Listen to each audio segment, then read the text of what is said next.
Hello there, and welcome to another of Andre's Artist Profiles.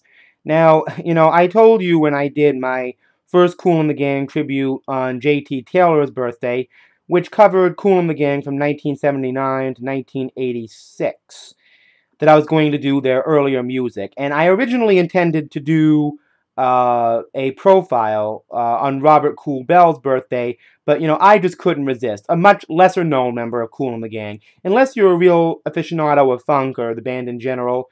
Charles Claydes Smith, who's the guitarist for the band, celebrates a birthday today. So I decided to present today my second Kool and the Gang collection, which is actually the first part of their career. Now, this is a very incomplete selection, as you'll see, because a lot of Kool and the Gang's earliest albums, from like 1970 to 1972, not only are in and out of print rather randomly, but some of them are downright impossible to find and command huge prices even on eBay or Amazon. So here's kind of what I've got and what's kind of available.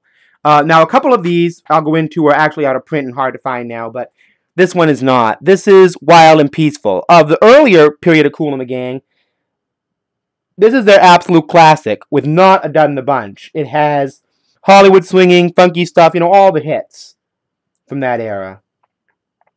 Life is What You Make It is also a tremendous jam on this album. James Brown actually called them the second baddest out there, which was enormous praise coming from the godfather of soul.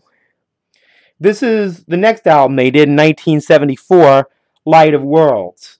This album, of course, had Rhyme Time People for a hit and Summer Madness, a very jazzy, synthesizer-laden instrumental, which was used by Sly Stallone in the first Rocky film, I believe. And a song called Fruit Man, which is a very interesting song espousing the values of eating healthy and eating right, really, in a very kind of spirited and somewhat comical way. But it's just a great album. Really intensely funky. Right in the center of their heavy, heavy funk period. Their 80s music was generally lighter funk, even at its best, but this was really, really heavy funk with really chunky bass lines. I mean, you all know that. This album, even if Kool and the Gang hadn't recorded this would be brilliant. Just look at that cover. I mean, that is probably one of the most meaningful Afrocentric covers in the world. Spirit of the Boogie. The actual spirit of funk music is explored here, and they even do a song with some wonderful bass synthesizers on here called Ancestral Ceremony, where they describe themselves as scientists of sound, mathematically putting it down. I mean, that's a great revelation. People think of funky as, oh, it's accidental somehow, or, oh, it's just, itinerant people who aren't educated just dancing around. There's a definite science to it, and it's very, very intellectual instrumentally. And this album explores that theme with Spirit of the Boogie, of obviously, an Ancestral Ceremony in particular. And they begin to get very spiritually inclined on this album, which of course, by the way, this album, very, very hard to get even when I got it. It was in print and out of print very, very fast. This album had the same fate. It may come back into print soon. Love and Understanding from 1976. Part of it's live, but there's a number of new songs here such as the title song and Cosmic Energy, again extending on themes from the Spirit of the Boogie era. Now, after this particular album, Kool and the Gang, they were still in their funk sound period, but they really weren't getting a lot of hit songs from that. And this is one such album from 1977 called The Force, which was just recently reissued, actually, by PTG Records, which is kind of a loser subsidiary of Big Bang, who are great.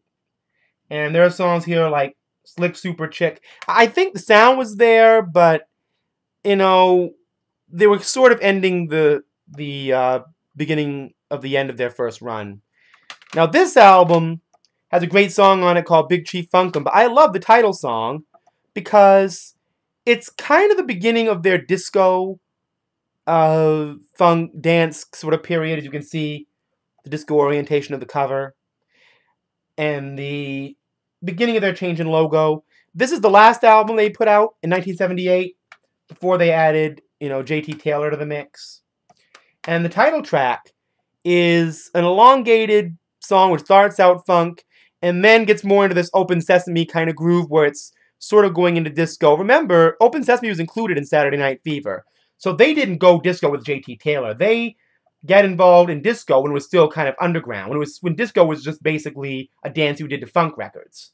Before there was really disco music. And this album represents that. Funk functioning as disco. So that's my early Kool and the Gang collection, such as it were. I know this encompasses only 6 albums. And if I ever see any Kool and the Gang from this period, used, I will get it because they were always a great band and still are, but this was a very special period. I really have to admit, this is a very special period, and you really can't deny that. So until my next Andre's artist profile, talk to you next time.